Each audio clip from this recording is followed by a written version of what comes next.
Jika hasil uji profesiensi peringatan atau tidak memuaskan atau outlier, maka segera melakukan investigasi.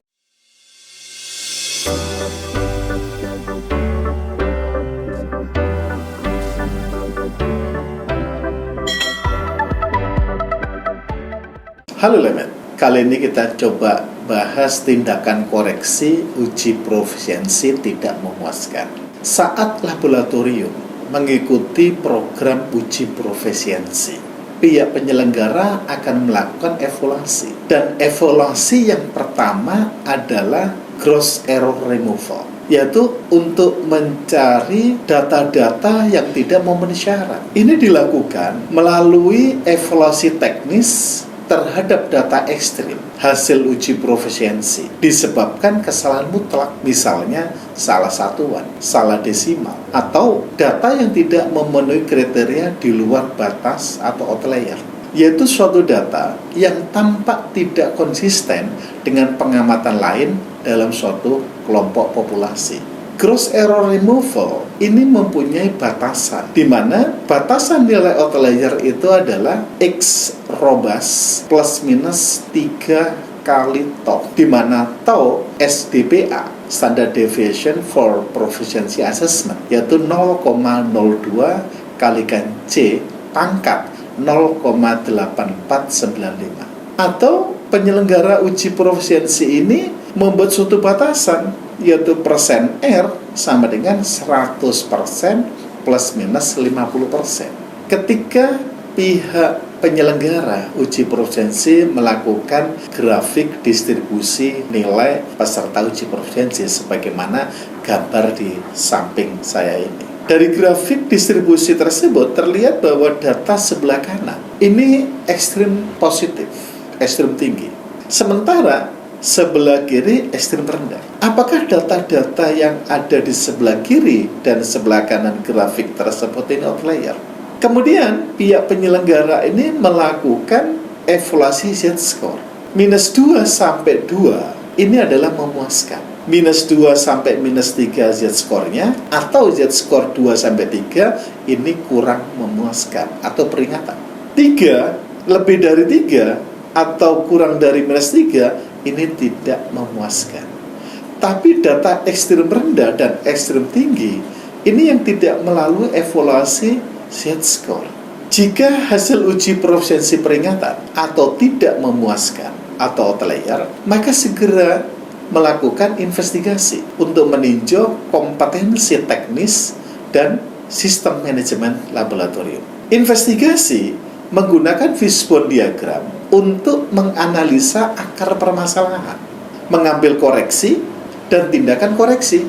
Semua rekaman harus dipelihara. Kita buat tabel sebagaimana gambar di samping saya ini. Nomor, sumber ketidaksesuaiannya apa, analisis penyebabnya dari mana. Koreksi adalah hilangkan ketidaksesuaian. Sementara tindakan koreksi adalah hilangkan penyebabnya. Penanggung jawabnya ini siapa? Hasil investigasi didiskusikan dengan pihak penyelenggara sebagai bahan peningkatan dan atau pertimbangan pembinaan laboratorium lebih lanjut. Jika laboratorium terakreditasi oleh Komite Akreditasi Nasional atau KAN, memverifikasi efektivitas koreksi dan tindakan koreksi yang dilakukan oleh laboratorium pada saat kunjungan asesmen atau reakreditasi.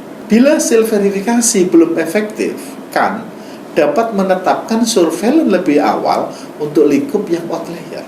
Jika verifikasi tidak memuaskan, status akreditasi untuk lingkup yang bersangkutan dibekukan. Berikut ini adalah fishbone diagram untuk mencari akar permasalahan ketidaksesuaian hasil pengujian. Kita identifikasi personel. Ini urian tugasnya apa? Kualifikasinya bagaimana? Peralatan, apakah dikalibrasi? Dan pengelolanya bagaimana? Metode pengujian, ini pemilihannya seperti apa? Validasi atau verifikasinya bagaimana? Bahan kimia dan bahan habis pakai, pengendalinya seperti apa? Kualitasnya bagaimana? Fasilitas dan kondisi lingkungan pengujian, ini fasilitasnya seperti apa? Pemantauannya bagaimana? Penanganan sampel, Ini pengelolanya seperti apa? Penerimaannya bagaimana? Jaminan mutu.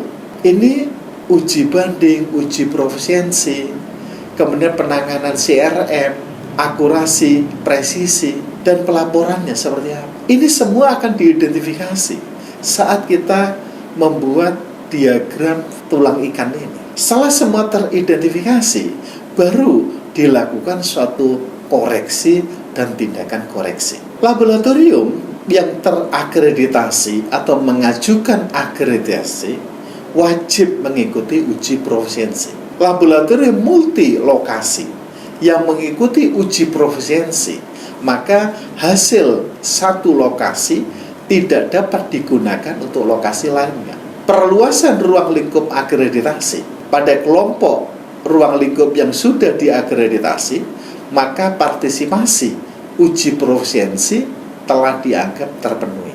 Laboratorium diwajibkan menyerahkan rencana partisipasi uji profisiensi untuk satu siklus akreditasi, yaitu 5 tahun. Frekuensi uji profisiensi minimum sekali dalam 2 tahun untuk setiap bidang pengujian pada setiap kelompok ruang lingkup utama yang diajukan akreditasi. Laboratorium wajib berpartisipasi dalam program uji profisiensi kepada penyelenggara uji profisiensi atau PUP yang diakreditasi oleh KAN. PUP terakreditasi oleh badan akreditasi negara lain yang menandatangani APAK MRA. PUP yang sudah ditetapkan oleh pemerintah.